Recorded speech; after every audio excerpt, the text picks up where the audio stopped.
All right, guys, we're going to do number 26. A 5 kilogram object is placed on a frictionless horizontal table, is connected to a string that passes over a pulley and then is fastened to a hanging 9 kilogram object as shown in the figure. Draw a free body diagram of both objects. Find the acceleration of two objects. So, all right, let's do exactly that. So I'm going to be kind of redrawing this because I like to do that. And this is going to be a pulley. And we're going to have an object, two objects, one with a mass of, I guess I'll just write I guess I won't do variables anymore, but 5 kilograms, and then this other object is going to be 9 kilograms. All right, so let's draw the free body diagram for both of these objects. All right, so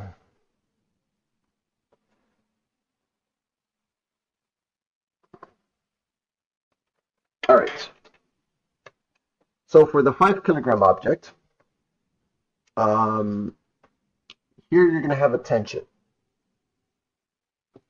I didn't mean that color though. So here you have a tension, and that's it. And then of course there's what is that, 48? Yeah, I mean 49. Here you have 49 newtons here, and then you have 49 newtons as the normal force. I'm just going to write the values. So because it doesn't move, because the forces would have to cancel off if the acceleration is zero by definition. All right, so here's one of the forces. Here's the other one. We're going to draw a free body diagram for both of these because that's what the question is asking for. So this would be 9 times 9.8. I'm just going to write the whole net result. So take this value, multiply it by 9.8, you get 88.2 newtons, and then here you have the tension. So you can kind of see, and this is frictionless, so you can kind of see that whatever the resultant net force is, they would have to share. So in other words, here you have the tension being MA. And A, I'm going to define A, my orientation. I know it's kind of weird to say this, but my orientation is going to be this direction. And I'm going to call down positive. So when I'm talking about the acceleration, I'm talking about this length that it stretches out. So that length right there is the tension equals MA.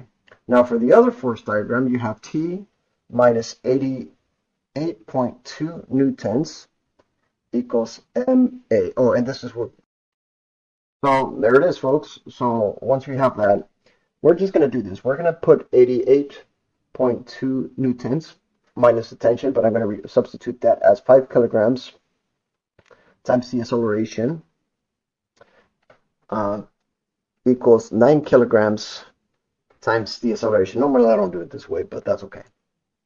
So now you have 88.2 newtons of the weight would result in 13 kilograms times the acceleration. So notice that the acceleration is really just the weight of the object divided by both of the masses. So the weight is providing the force that's pulling downward. The total masses are being added together. So it's the same thing as. I want to fix a few things, folks. I'm just going to do this. I'm just going to take the weight of this, 9 times 9.8. That's going to be 88.2 newtons. Let me write, this is going to be number 26. And we're going to divide by the total mass. The total mass is 14 kilograms. There you go. So I'm just going to do that. I'm just going to get the result and say that what is it asking for?